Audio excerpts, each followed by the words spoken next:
ആസൂത്രണം ചെയ്യുകയും ചെയ്തിട്ടുണ്ട്. ഏതായാലും ബംഗാളിൽ നിന്ന് ദേശീയ തലത്തിൽ മറ്റൊരു പ്രധാനപ്പെട്ട വാർത്ത, ഇന്നലെ 12 ഒഴിവന്ന 12 രാജ്യസഭാ സീറ്റുകളിലേക്കാണ് തെരഞ്ഞെടുപ്പ് നടന്നതിന്റെ ഫലപ്രഖ്യാപനം വന്നപ്പോൾ 12 ഇടങ്ങളിലും എതിരില്ലാതെയാണ് സ്ഥാനാർത്ഥികളൊക്കെ തന്നെ വിജയിച്ചത്.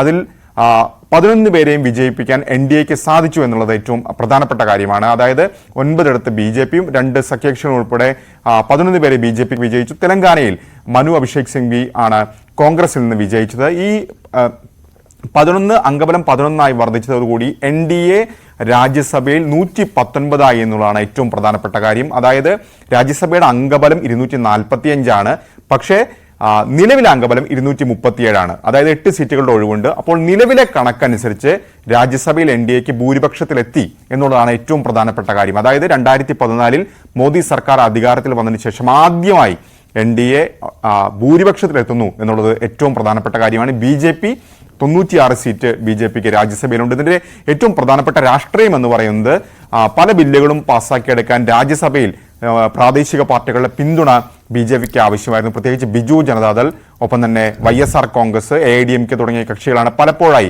പിന്തുണച്ചു പോന്നിരുന്നത്. അപ്പോൾ ഇനി അതിന്റെ ആവശ്യത്തിലേക്ക് വരുന്നില്ല.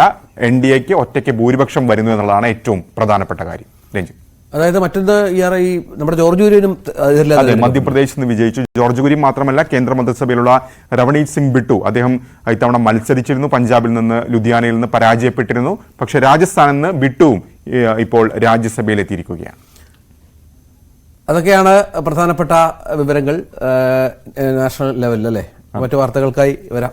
ശരി, തീർച്ചയായിട്ടും. കൃഷ്ണേന്ദു അല്പസമയത്തിന്